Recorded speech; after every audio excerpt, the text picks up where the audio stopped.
ஸ்ரீமதே ராமானுஜாய நமஹ. ஆழ்வார் எம்பெருமானார் ஜீயர் திருவடிகளே சரணம். ஆச்சாரியன் திருவடிகளே சரணம்.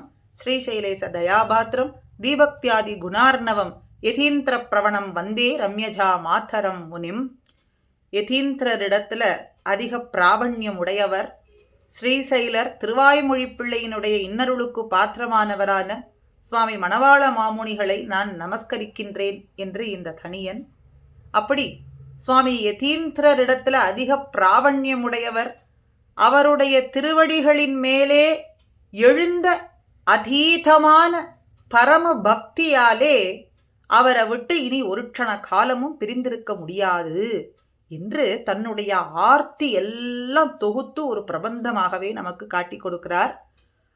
அந்த பிரபந்தத்துல சுவாமி எதிராசரே, தந்தை நற்றாய் தாரம் தனையர் பெரும் செல்வம் எந்தனுக்கு எல்லாம் நீயே எதிராசா, எல்லா விதமுமான உறவும் நீரே ஆவீர், உருப்பெரும் செல்வமும் தந்தையும் தாயும் என்று அமுதனார் சொல்றது போல, எனக்கு தந்தை தாய், நல்ல தாய், புதல்வன், தாரம், பெரும் செல்வம் எல்லாம் நீரே ஆவீர் அப்படிங்கிறத மற்ற வரக்கூடிய பாசுரங்கள்லேயும் ஒவ்வொரு பந்தத்தையும் இங்கே நமக்கு ஸ்பஷ்டமாக காட்டுகின்றார்.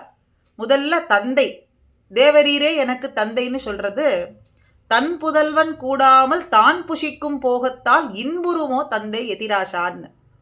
இப்போ ஒரு தந்தையானவர் தன் புதல்வனானவனை விட்டு பிரிந்து, புதல்வன் வேறு ஒரு தேசத்துல இருக்கான்னு வைத்துக் கொள்வோமே, அவர் உண்ணக்கூடிய சமயத்துல தன் புதல்வன் இல்லையே, அவனுக்கு இதெல்லாம் பிடிக்குமே, அவனோடு சேர்ந்து உண்ணும்படியா இல்லையேன்னு அவர் தன் புதல்வனோடு சேர்ந்திருக்கக்கூடிய சமயத்திலேயே மிகுந்த இன்பத்தை கொண்டிருப்பாரே தவிர, பிரிந்திருக்கக்கூடிய சமயத்தில் அவருக்கு அப்படி ஒரு இன்பம் ஏற்பட போவது கிடையாது. அப்போ அந்த போகமான உணவை இன்பத்தோடு புசித்து கொள்வாரான்னா கிடையாது. புதல்வனை பிரிந்திருப்பதனாலே அவருக்கு அந்த இன்பம் ஏற்படாது. அதுபோல தேவரீர் தந்தையானவர் விசேஷ தேசத்துல எழுந்தருளி இருக்கிறீர். அடியேன் உம்முடைய புதல்வனோ இந்த சம்சாரத்துல இப்படி மாட்டிக்கொண்டு துன்பத்திலே உழன்று கொண்டிருக்கிறேனே. ஆக தந்தையான தேவரீர், அவரோடு எப்பொழுது நான் சேருவேனோ அப்பொழுதுதான் தேவரீருக்கு இன்பமே மிகும் அப்படிங்கிறது சொல்றது போல இருப்பதனாலே, தேவரீரே எனக்கு தந்தை, தன் புதல்வன் கூடாமல் தான் புஷிக்கும் போகத்தால் இன்புறுமோ, இன்பம் என்பது ஏற்படுமா? ஏற்படாது. அதனாலே நீரே எனக்கு தந்தையானவர்னும் சொல்லி, அடுத்தது நல்ல தாய். ஒரு குழந்தைக்கு, பிறந்த குழந்தைக்கு நோய் சாத்தப்பட்டிருக்கிறதுன்னு சொன்னா, அந்த குழந்தையினுடைய நோயை தீர்ப்பதற்காக அன்னை என்ன செய்வாள்? மாதா அந்த மருந்தை தான் உட்கொண்டு தன்னுடைய பாலின் மூலமாக அந்த குழந்தைக்கு கொடுத்து நோயை தீர்ப்பாள். அன்னை குடிநீர் அருந்தி முலையுன் குழவி தன்னுடைய நோயை தவிராளோ. அப்படியும் கூபத்தில் வீழும் குழவியுடன் குதித்து, ஒரு குழந்தையானது தெரியாமல் கிணற்றிலே விழுந்து விட்டது. தாயாரினுடைய கவனத்தின் இன்மையாலே, தாயாருடைய கவனத்துக்கு இது தெரியாது, இருந்தாலும் அந்த குழந்தை கிணற்றிலே விழுந்து விட்டது அப்படின்னாலும் தனக்கு நீச்சல் தெரியுமா தெரியாதா என்றெல்லாம் பாராது அந்த தாயானவள் குதித்து அந்த குழந்தையை காப்பாற்ற வேண்டும் என்றே நினைப்பாள். அதுபோலே தாயானவளும் தன் குழவியானது கிணற்றிலே விழுந்தது, குழந்தை விழுந்ததுன்னு சொன்னா அந்த பழியையும் அவளே ஏற்றுக்கொண்டு அந்த குழந்தையை காப்பாற்றும்படியாக அந்த காரியத்தை செய்வாளே. அதுபோல பாவத்தாலே யான் பிறப்பேனேலும் எதிராசா நீ பிறந்து என்னை உய்விக்க வேண்டும் அப்படிங்கிறதுனால தாயான பந்தத்தையும் இந்த இடத்துல காட்டுறார். ஆக தந்தை, நல் தாய், தாரம். தாரம்னு சொல்லும் பொழுது இந்த இடத்திலே அனுபவிப்பிக்கையே, அனுபவிக்கும்படியான ஒரு பந்தமே இந்த இடத்துல தாரம் அப்படின்னு காட்டுறார். அது எந்த பாசுரத்துல சொல்றார்? எம்பெருமானார் திருவடிகளே சரணம் அப்படிங்கிறதுனால தேவரீரினுடைய திருவடிகளே அனுபவிப்பிக்கைக்கு போக்கியமான வஸ்துவாக இருக்கின்றது. அடியேன் அனுபவிக்கும்படியான போக்கியமான வஸ்துவா இருக்கிறதுனாலே எம்பெருமானார் திருவடிகளே சரணம் சரணம்னு அந்த திருவடிகளையே நான் எதிர்பார்த்திருப்பேன். அந்த திருவடிகளுக்கு கைங்கரியம் செய்வதையே நோக்காக கொண்டிருப்பேன். என்னுடைய நாவானதும் அதையே சொல்லிக் கொண்டிருக்கும். எம்பெருமானார் திருவடிகளே சரணம் என்றே என்னுடைய நாவானது உரைக்கும் அப்படிங்கிறதுனால இந்த இடத்துல தாரம் அப்படிங்கிற பந்தத்தையும் காட்டி புதல்வன் அப்படிங்கும் பொழுது தந்தையினுடைய வழித்தோன்றலான புதல்வன் என்று சொல்லும் பொழுது நந்தா நரகத்து அழுந்தாமை வேண்டிடில் என் தாதையான எதிராசனுடைய நாமத்தை சொல்ல வேண்டும், அவனுடைய அந்தாதியை ஓயாமல் சொல்லிக் கொண்டிருக்க வேண்டும் அப்படின்னு காட்டுறார்.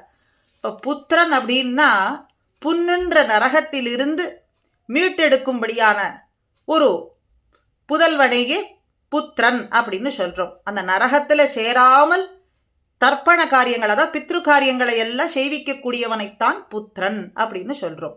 திரயாதி இதி, புன்னரகம் என்கின்ற திரயாதி இதி, அதுல சேராமல் இருக்கும்படியான காரியங்களை செய்யக்கூடியவனே புத்திரன் அப்படின்னு சொல்லும் பொழுது நந்தா நரகம் என்கின்ற நரகத்துல அழுந்தாமல் இருக்க வேண்டும் அப்படின்னு சொன்னா நாம் செய்ய வேண்டியது என்ன, செய்ய வேண்டிய காரியம் என்ன?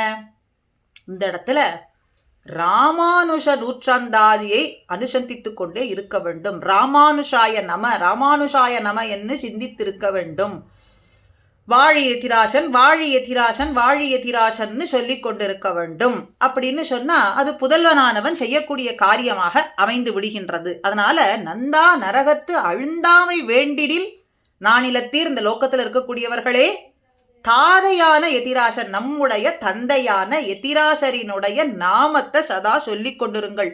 சொன்னால் நரகம் கிடைக்காது, அதுக்கு மேலே முக்தி பின் சித்திக்குமே, முக்தியானது நமக்கு கிடைத்து விடும். அப்படிங்கறதுனால இந்த இடத்துல புதல்வன் அப்படிங்கிற பந்தத்தையும் நமக்கு காட்டி அடுத்ததாக பெரும் செல்வம் அப்படிங்கிறத காட்டுறார்.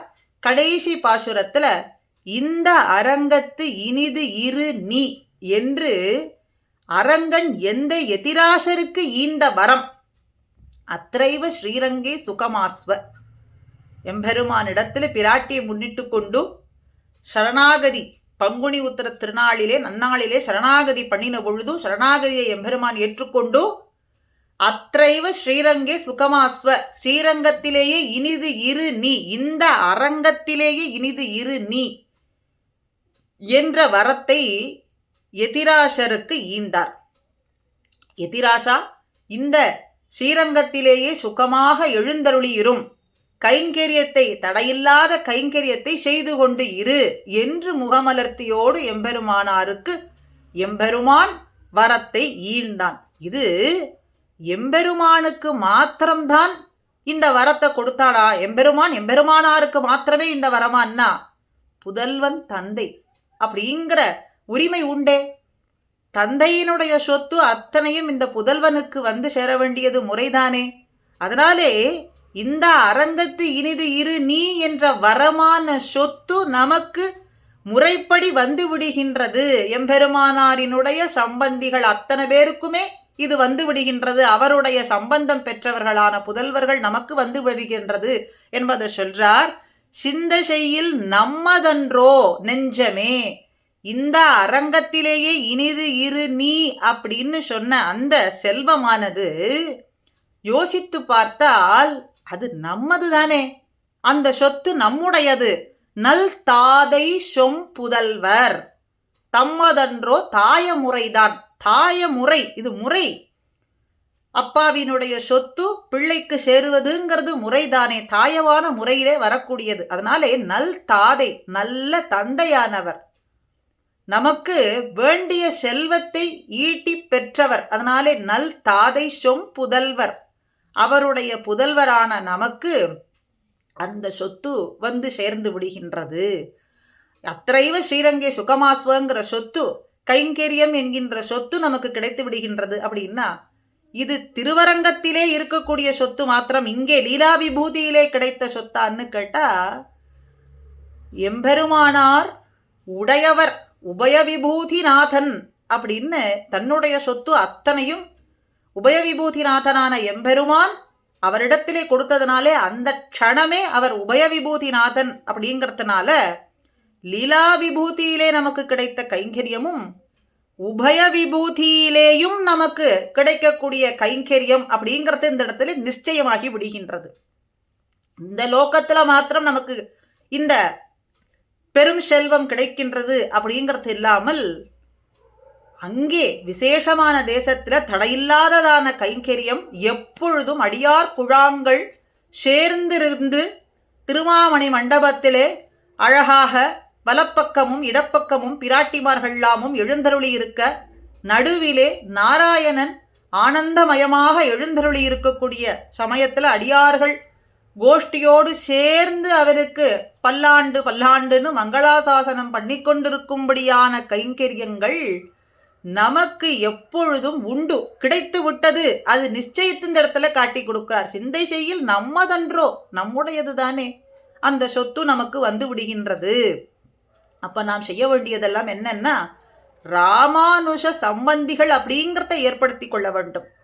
ராமானுஷ சம்பந்திகள்ங்கிறத ஏற்படுத்தி கொள்றதுக்கு உபகார ஆச்சாரியனுடைய திருவடிகளை முன்னிட்டு கொண்டு அவருடைய அருளாலே ராமானுஷ சம்பந்திகள் அப்படிங்கிறத ஏற்படுத்தி கொண்டோம்னு சொன்னா முத்திப்பின் சித்திக்குமே. திருமாமகள் கொழுனன் தானே வைகுந்தத்தை தருவான் அப்படிங்கிறதுல சந்தேகம் இல்லாமல் நாம் இருக்கலாம். அப்படிங்கிறதுனாலே இதை எப்படி பெறலாம் அப்படின்னா, மாமுனிகளினுடைய கருணையாலே நாம் பெறலாம். அந்த கருணையை எப்படி பெறுவது அப்படின்னு சொன்னா, உபகாரக ஆச்சாரியர் உத்தாரக ஆச்சாரிய அபிமானமே உத்தாரகம் அப்படின்னு காட்டினபடிக்கு நம் ஆர்த்தி பிரபந்தத்தை தினந்தோறும் சொல்றதும், ராமானுஷ நாமத்தை சொல்றதும், ஆச்சாரியர்களினுடைய வாழி திருநாமத்தை சொல்றதும் ஆச்சாரியர்களினுடைய கருணைக்கு பாத்திரமாகி நாம் ராமானுஷ சம்பந்திகள் அப்படிங்கிற நிலை ஏற்பட்டு நமக்கும் தடையில்லாத கைங்கரியம் என்பது சித்திக்கும். அதனாலே நாம் அனுதினமும் ஆச்சாரியர்களுடைய நாமத்தை சதா சொல்லிக் கொண்டிருப்பதுதான் நமக்கு கிடைக்கக்கூடியதான பேற்றுக்கு வழி என்று இந்த பதிவு. ஸ்ரீமதே ராமானுஜாய நமஹ. ஆழ்வார் எம்பெருமானார் ஜீயர் திருவடிகளே சரணம்.